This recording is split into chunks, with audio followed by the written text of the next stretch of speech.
বাহুবল নয়, আত্মনিয়ন্ত্রণই প্রকৃত বীরত্ব। মানুষের ইতিহাস মূলত শক্তির ইতিহাস, সেটি কখনো বাহুবলের, কখনো অস্ত্রের, আবার কখনো ক্ষমতার। সমাজে সাধারণত সেই ব্যক্তিকেই বীর বলা হয়, যে অন্যকে পরাস্ত করতে পারে, শারীরিকভাবে শক্তিশালী কিংবা প্রতিপক্ষকে দমিয়ে রাখতে সক্ষম।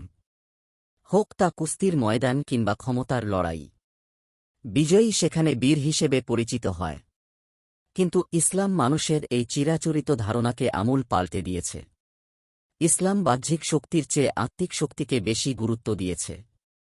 মানুষের সবচেয়ে ভয়ঙ্কর শত্রু বাইরের কেউ নয়, বরং নিজের নফস, ক্রোধ ও আবেগ। রাগের মুহূর্তে মানুষ নিজের বিবেক হারিয়ে ফেলে, সীমালঙ্ঘন করে ফেলে, সম্পর্কগুলো ভেঙে দেয়, এমনকি গুনাহেও লিপ্ত হয়। তাই ইসলামে প্রকৃত বীরত্বের সংজ্ঞা নির্ধারিত করেছে ভেতরের শত্রুর বিরুদ্ধে জয় লাভের মাধ্যমকে। এই সত্যটি রাসূলুল্লাহ সাল্লাল্লাহু আলাইহি ওয়াসাল্লাম অত্যন্ত সংক্ষিপ্ত অথচ গভীর অর্থবহ একটি হাদিসে আমাদের সামনে তুলে ধরেছেন, যেখানে তিনি বীরত্বের প্রচলিত ধারণাকে সংশোধন করে দিয়েছেন। আবু হুরাইরাহ রাদিয়াল্লাহু আনহু হতে বর্ণিত, তিনি বলেন, রাসূলুল্লাহ সাল্লাল্লাহু আলাইহি ওয়াসাল্লাম বলেছেন, প্রকৃত বীর সে নয়, যে কাউকে কুস্তিতে হারিয়ে দেয়, বরং সেই আসল বীর, যে রাগের সময় নিজেকে নিয়ন্ত্রণে রাখতে পারে। বুখারী, হাদিস ৬১১৪। এই হাদিসে রাসূলুল্লাহ সাল্লাল্লাহু আলাইহি ওয়াসাল্লাম সিদ্দাহ বা শক্তি শব্দের প্রচলিত অর্থকে নতুন মাত্রা দিয়েছেন। আরব সমাজে কুস্তি ও শারীরিক শক্তি ছিল বীরত্বের প্রধান মাপকাঠি। মহানবী সাল্লাল্লাহু আলাইহি ওয়াসাল্লাম সেই সংস্কৃতির মাঝেই দাঁড়িয়ে ঘোষণা করলেন, প্রকৃত শক্তিমান সে নয়, যে অন্যকে মাটিতে ফেলে দিতে পারে, বরং সেই প্রকৃত শক্তিমান, যে নিজের রাগকে দমন করতে পারে।